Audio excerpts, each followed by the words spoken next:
केवढा?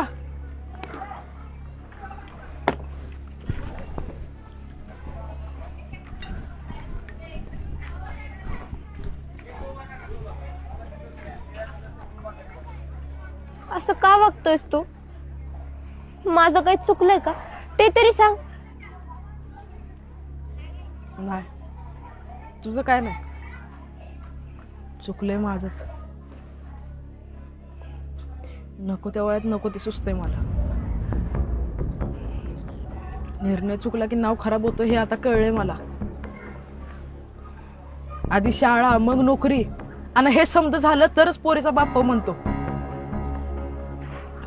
आणि आता मी हे समज केलं तर शाळा कवा शिकणार, अभ्यास कवा करणार?